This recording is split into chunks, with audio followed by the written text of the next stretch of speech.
როგორ ფიქრობ, შეწყდება თუ არა ბავშვებით ვაჭრობა?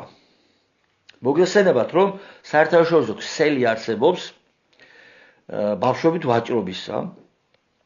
ოფიციალურად არის საქართველოში, ეს ვიცით, მე ამის წვრილმან დეტალებში არც ექიმე და არც მას არ ვარ და მიმართულებით ბოლომდე არ ვიცი დეტალებში რომ შევიდე, მაგრამ ის რომ ბავშვების ვაჭრობის ქსელი რო არსებობს, ეს ნამდვილად ვიცი და აქაც ხელისუფლება ფულს აკეთებს, მეგობრებო, იმიტომ რომ ის ილუზია თუ ვინმეს გაქვთ დარჩენილი რომ აი ბავშვებით ვაჭრობა მიმდინარეობს, მაგალითად აბასინა ტელევიზორში თუ რაღაც თუ სოციალურ იყო, შემოვიდაო, ვიღაცა საუბრობდა, მე 100 ბავშვი მინდაო, მე 300-ო, მე 30-ო, 50-ო.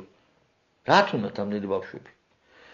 გააჩენიებენ ბავშვს, აგერ ვიღაცას არ ვიცი, სპერმას ჩამოართმევენ, დონორი დედა ყავს, ფულს გადააუხდით რამდენიმე $1000, მე ამ ბავშვს პატრონი აღარ ყავს, მომკითხველი აღარ ყავს და იყიდება. გადის ქვეყნის გარეთ და იყიდება. ახლა ვიღაცამ თქვას რომ დაამტკიცეო ეს ფაქტიო. მე ამას როგორ უნდა ვამტკიცო ეს? მე ვამბობ ამა ლაპარაკობ ჩემი ანალიზით, რაც მესმის, რასაც ვხედავ. თქვენ ხარ გონიათ მეგობრებო, რომ შუა საუკუნეებში რო იყო ოსმალეთის ბაზარზე რო გოგო ბიჭები მიყავდათ. ჩვენი ქართველების და ქართველ დედას, მეგრელ დედას, გურულ დედას, იმერელ დედას, ქართლელ დედას, კახელ დედას და სხვა ჩვენი კუთხიშვილების დედებს შვილის გაჩენა რო აღარ უყაროდათ. თქვენ ხარ გონიათ, რომ ვიღაც ანუ როგორ თქვა, დიახ, კი ბატონო, გარედან ოსმალეთი კურირებდა ამ ეგრეთ წოდებულ ბიზნეს, ბავშვთა ვაჭრობის ბიზნეს, მაგრამ ვისი ხელით ხდებოდეს რა? თვითონ ჩვენი ხელით. არც მახსოვს მისი გვარი, მაგრამ არცა გასახსენებელი სტამბულში წავიდაო დროის გასატარებლათო, ერთი თავადიო და 20 გლეხი წაიყვანაო და 2 ჩამოიყვანა რომ გაუჭირდებოდა, მერე ყიდდა მონა და იმ ფულით დროს ატარებდაო. ცნობილი ისტორიული ფაქტია.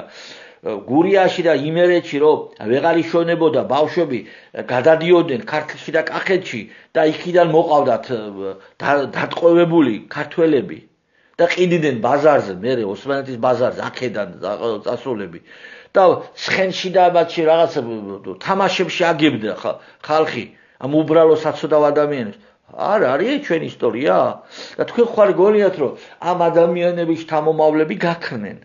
დღესაც არსებობენ, როგორც მაშინ იყო ბავშვებით ვაჭრობა, კარგი ბიზნესი, დღესაც ასე არის. ჩვილი ბავშვებით ვაჭრობა, კარგი ბიზნესი.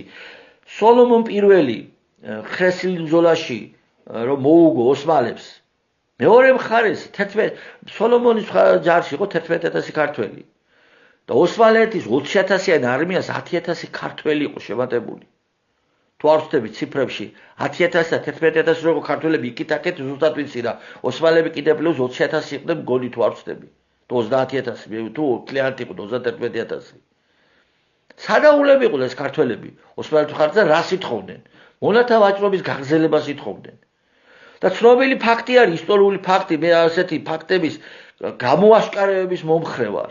რაც რომ მტკივნეული იყოს და იცოდე ჩვენმა შვილებმა მტკივნეული ისტორიაც. როდესაც რუსეთი შემოდის, გურიის ერთ-ერთი მთავარი აღარ დავასახელებ სახელს და ისტორია თქვა დოკუმენტი. წერილობით მიმართავს, ეს წერილობით არსებობს დოკუმენტი, როგორც გამითხრეს. გემორჩილები ვცნობ შენს უფროსობასო, ოღონდო მონათა ვაჭრობა არ ამიგზალოო. მონათა ვაჭრობა აიგზალა რუსეთის შემოსვლის შემდეგ. კავკასიაში შემოვიდა, მე აიგზალა მონათა ვაჭრობა სინამდვილეში. ხრესილ ბრძოლაში სოლომონ პირველმა დიდი დარტყმა მიაყენა მონათა ვაჭრობას, იბრძოდა, მაგრამ ბოლომდე ვერ აღმოყვრა. იმიტომ რომ სუსტი იყო, ძალა არ ყოფნიდა. ოსმალეთის იმპერიას ეწინააღმდეგებოდა და ადგილობრივ მოღალატეებს. ბავშვებით რომ ვაჭრობდნენ, იმათ ეწინააღმდეგებოდა. საკუთარი ბაბუა, ბიძა და დედა იყო სოლომონ მეფის წინააღმდეგ. თქვენ ხარ გონიათ ესენი სადღაც გაქრდნენ, მათი შთამომავლები არ არიან ჩვენთან. ხელისუფლებაში არიან ეგეთები. ბავშვებით ვაჭრობა მიდის ქვეყანაში, არიცით ეგი? შეწყდება თუ არა ბავშვებით ვაჭრობაო? ასეთი კითხვა არ შეწყდება. არ შეწყდება, იმიტომ რომ ეს თვითონ თვითონ ხალხსაც უნდა.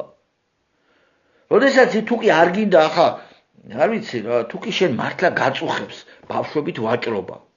თუ კი შენ მართლა გაწუხებს ნარკოტიკებით გენოციდი, ახალგაზრდებს გამოთაყვანებული რომ დადიან უკვე. შეურაცხყოფით კი არ ვამბობ, ჩემი შვილებზე ვლაპარაკობ, ამას მე ტკივილით ვამბობ. თუ კი შენ მართლა გაწუხებს კაზინოებით რომ ძარცვამი ქვეყანას, ვინ აკეთებს ამას? ან კარგი, არ გჯერა რომ თავრობა აკეთებს. ვისი მოსაგვარებელია? ჩემი და შენი? თავრობის მოსაგვარებელი ხუა? და ეს პრობლემურად არ აგვარებს, ხო ხედავ დალუცვილო, რატო დგახარ მის გვერდით? სინამდვილეში ყველაფერი იცი შენს. მაგრამ გაწყობს, იმიტომ რომ ხელფასე ხარ, ან ტენდერებს იგებ, რაღაც გამორჩენა გა ხელისუფლებასა, პატარა რაღაც კანალებზე, ფინანსურ კანალებზე ზიხარ. ეგაა ინტერესი, მორჩა. შენც იცი, ამიტომ ხალხის თანახმა ამაზე, ამიტომ არ შეწყდება, მეგობრებო. შეწყდება იმ შემთხვევაში, თუ კი ამ პრობლემებით ხელისუფლება ძალაუფლების დაკარგვის საფრთხე შეექმნება. და ხალხი კიდე სულ ტაშპანდურითაა ამ თავრობის მიმართ. არც ეროვნულობა უნდა, არც სამშობლოს ინტერესი ამოძრავებს, არც სახელმწიფოებრივი ხედვა, არც რელიგია აინტერესებს სინამდვილეში. ღმერთთან იმიტომ მიდიან შეკვეთები მიცენ.